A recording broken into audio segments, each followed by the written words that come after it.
வணக்கம் தலைவா, அனைவருக்கும் இனிய வணக்கம். இன்னைக்கு நாம இந்த வீடியோவில் எதை பற்றி பார்க்க போகிறோம் அப்படின்னு பார்த்தீங்கன்னா, தமிழக அரசு போக்குவரத்து கழகங்களில் வந்திருக்க வேலைவாய்ப்பு செய்திகளை பற்றி தான் இந்த வீடியோவில் முழுமையாக நம்ம பார்க்க இருக்கோங்க. ஸோ போக்குவரத்து கழகத்தில் டிரைவர் மற்றும் கண்டக்டருக்கு உண்டான அப்ளிகேஷன்ஸ் எல்லாமே கடந்த ஆண்டு நவம்பர் மாதத்துலேருந்தே எடுத்தாங்க. ஸோ அதற்குண்டான போட்டித் தேர்வு நடைபெற்றது. அதில் வெற்றி பெற்றவர்களுக்கு அழைப்பு கடிதம் அரசு விரைவு போக்குவரத்து கழகம் தமிழ்நாடு வரையறுக்கப்பட்டது நேர்முக தேர்வுக்கான அழைப்பு கடிதத்தை வெளியிட்டிருக்காங்க. அரசு விரைவு போக்குவரத்து நிர்வாகம் தினக்கூலி ஓட்டுநர் உடன் நடத்துனர் பணிக்கான சான்றிதழ் சரிபார்ப்பு ஓட்டுநர் திறனறி தேர்வுக்கு அழைத்தல் தொடர்பாக இந்த தகவலை வெளியிட்டிருக்காங்க.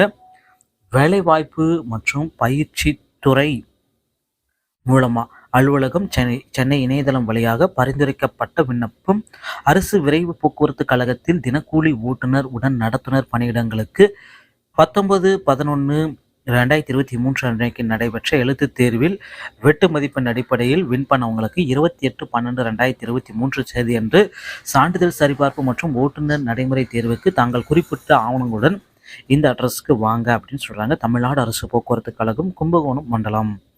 இணையதளம் மூலமாக இப்பணிக்கு விண்ணப்பித்திருந்தால் தங்களுடைய இணையவழி விண்ணப்பத்தை எடுத்துக்கொண்டு வருமாறும் கேட்டுக்கொள்ளப்படுகிறது.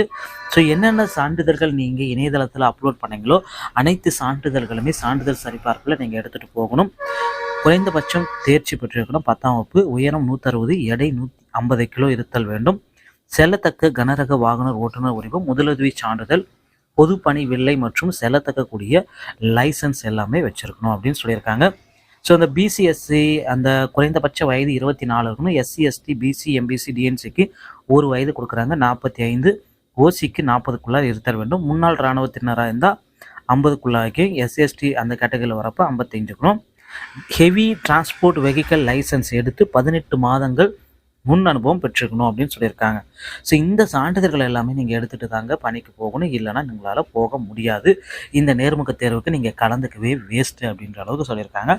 ஸோ இது பார்த்தீங்கன்னா அழைப்பு கடிதத்துடைய ஒரு மாடல். எல்லாத்துக்குமே இது மாதிரி தாங்க வந்துட்டுருக்கு.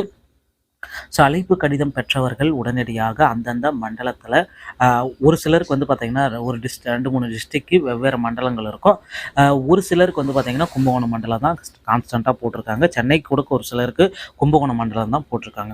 ஸோ அதனால் நீங்கள் எந்த மண்டலமோ அந்த கும்பகோணம் அந்த போக்குவரத்து துறை அலுவலகத்துக்கு நீங்கள் போயிட்டு உங்களுடைய சான்றிதழ் சரிபார்ப்பு பணிகளை நீங்கள் மேற்கொள்ளணும். ஸோ தயவுசெய்து அந்த 28ஆம் தேதி நீங்கள் மிஸ் பண்ணிடாதீங்க, மறந்துடாதீங்க. ஸோ இது உங்களுக்கு தெரிஞ்சுதான் உங்களுடைய நண்பர்களுக்கு தயவுசெய்து ஷேர் பண்ணிவிடுங்க. ஸோ போக்குவரத்து கழகத்தில் அடுத்த ஆண்டு 2024 அதிக அளவுக்கு உண்டான காலி பணியிடங்களுடைய எடுக்கிறதுக்கு உண்டான ஒரு அறிவிப்பை நம்ம எதிர்பார்க்கலாம். ஸோ டிஎன்எஸ்டி சொந்தமான செய்திகள் அனைத்தையும் நீங்கள் உடனுக்குடன் பெற நம்ம சேனலோட இணைந்திருங்கள். அடுத்த வீடியோவில் இன்னொரு செய்தியோடைய உங்களை சந்திக்கிறேன். நன்றி, வணக்கம், தேங்க்யூ.